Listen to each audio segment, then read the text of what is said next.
Salut, c'est Flo, jour numéro 9 de mon défi 30 jours. Aujourd'hui, ce que je devais faire, mon objectif aujourd'hui, c'était de créer la page pour les réseaux sociaux. Ce qui est super, c'est déjà fait. J'ai déjà créé une page que j'ai appelée Formation de formateur. Alors, j'avais pas trop d'idées pour le nom de cette page. Donc, si vous avez des idées, bien, je suis preneuse. Des noms qui soient un peu sympathiques, qui donnent envie en tout cas, et qui puissent attirer tous les formateurs néophytes. Donc, si vous avez des idées, écrivez-moi. Je vais vous donner notre adresse juste en dessous. Et puis pour le moment, eh bien, ça s'appelle Formation de formateur. Alors, ce que j'en ai mis pour le moment, la première publication, j'ai mis vraiment le kit de secours, je vais l'appeler comme ça, le matériel dont on a besoin quand on est formateur. Alors d'abord, la première des choses qu'on utilise quand on est formateur, c'est ça, soit un whiteboard, soit un paperboard, parce qu'on passe son temps à écrire. On écrit, alors c'est pas toujours très lisible, on n'est pas les meilleurs dessinateurs au monde et ni les meilleurs écrivains. On ne sait pas forcément écrire correctement. On aurait pu être médecin au niveau de l'écriture, mais voilà, ça c'est quelque chose qui nous est vraiment nécessaire. Ça permet vraiment d'appuyer l'idée qu'on peut avoir et que les apprenants puissent prendre des notes.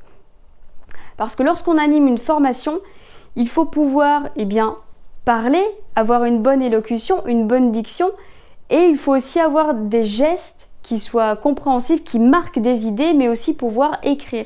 Ce qui permet que les personnes qui ont une mémoire auditive puissent entendre et retenir ce qu'on dit.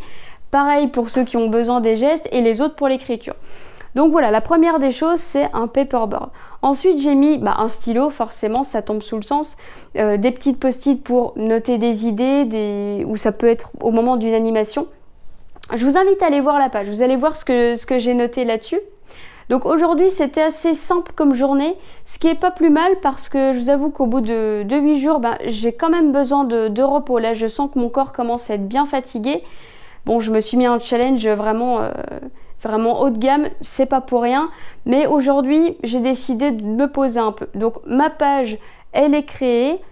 J'y ai déjà mis le kit de secours et puis forcément, on voit tous les jours, il y a ma publication sur le défi. Donc il y a le lien vers YouTube et il y a aussi une plus grande explication qui touche vraiment les formateurs. Donc je leur explique vraiment ce que je fais, il y a un peu plus de sens.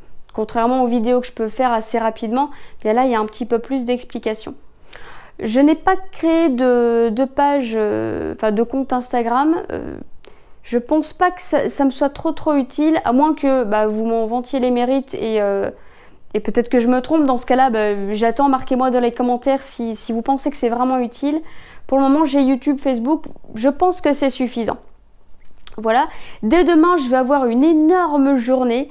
Alors là, ça c'est ma grande appréhension. C'est là vraiment, je l'appréhende parce que c'est le jour de la création du site.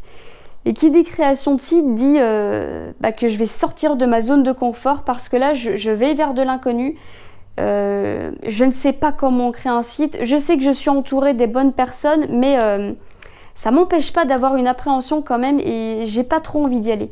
Je me dis qu'est-ce qui va se passer, comment je vais réussir à créer mes pages, est-ce que je vais y arriver ou pas. Oui, il y a plein de petits doutes, mais je vous le dis tout de suite, je vais réussir à les surmonter parce que je sais que je vais réussir à créer mon site, je sais qu'il va y avoir tout ce que je veux dedans, tout ce que j'ai dans la tête, je vais réussir à le mettre sur le site. Je sais que ça ne va pas être évident, mais j'ai des compétences, j'ai des connaissances et je suis sûre qu'il y en a qui sont dormantes, et je vais aller les chercher. Donc je vous retrouve demain pour la journée numéro 10 où je vais créer le site. Là, je vais vous montrer comment vraiment je me ressens au moment où je vais créer mon site. Je pense que ça peut être amusant pour vous. Merci d'avoir suivi la vidéo, likez-la, marquez-moi un petit commentaire comme je vous l'ai demandé et abonnez-vous à la chaîne. À demain!